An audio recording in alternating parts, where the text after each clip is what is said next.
This is the first part of a series I'm working on the alignment tools in Affinity Publisher. I was going to do a long video, but I think it's just too long and I'd rather break them up into separate videos just so I can cover each one in a really focused way. There's lots of alignment tools in Affinity Publisher, and the first I'm just going to go through is some of the just general alignment tools. So just things that you can use that are just part of your daily practice when using Affinity Publisher. What I'm going to do is a little exercise that will just show what you can do using the tools. So here I just want to I want to do a few things with these boxes, and I want to use this logo as well in a second. You'll see that you've always got these little guides here, and they will help with just basic roughing in of things, but you may want to be a little bit more precise with things and get things to really line up without having to worry about manually moving everything all the time. Let's just make these a perfect line with perfect placement. And I want them all to be lining up with this box here. So I'm just going to select all three by holding down Shift. And then you can right click and you've got your alignment tools here. But I like to, and you can do it up in the selection panel as well, but I like using this button here, the alignment button, because you can actually see what you're doing. So I'm going to align them all vertically, and it's off first selected. So if I go selection bounds, it will go in the middle somewhere, halfway between the top and bottom object. You can do last selected, which was that one there. And you can also do it to the spread itself. So there's lots of options with that.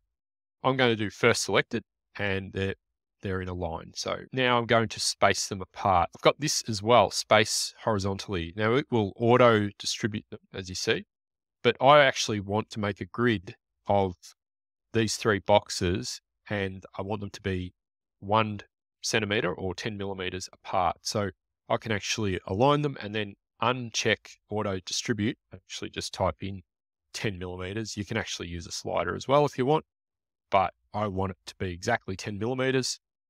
Now I've got my three boxes and they're ready to start making a grid with. So I'm happy with those. Once I'm happy with those, then I'll group them up using Control G, and I will just place them wherever. Now you can use Control J and things like that to get them to space evenly. But let's say I move things around and I want to make a grid that's perfect.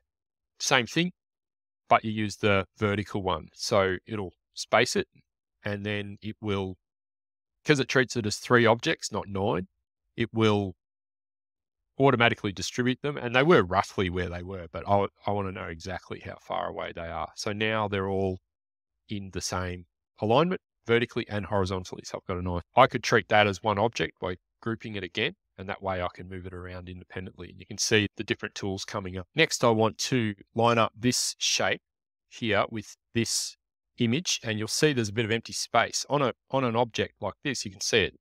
The edge is the edge, but say on a pixel image like this logo, it will line up with the edge of the object. Just undo that. But it will not line up with it visually. So one thing you need to do is to make sure your rulers are present. So these rulers, you'll see it says show rulers, and then they pop up. And also you want to show the guides. There's 2 ways to do this. You can do a temporary line or a temporary guide where it will actually allow you to visually measure things up. And then when you let go of the mouse button, it will disappear. If you want a guide there to use, so you can actually do it yourself, you just drag it from the side ruler. And the same thing works for the top as well. So say I want to line up the top of this logo, this text here visually, you'll see that you can line it up visually. So it actually works without needing to snap, and then that lines up visually with that. So you can just preview it by hitting Control Shift and W, or going View Preview mode, and then you can get a good look at how those things line up visually. So that's the first just general tools. I would definitely explore the alignment tools here, and there's lots of different things you can do with it. There's even these ones here, these different make same tools. So it will actually alter angles, it will alter the aspect ratios, height and width, things like that. Yeah, I think it goes off first selected. So I think if you do it like that, it will actually change it the other way around maybe. Yeah, so first select it. So I haven't used it that much, but you can see what it's doing. It's altering the height, the width, and say I turn that on its side and then select that, it will actually adjust it. So that might be useful when working on things as well.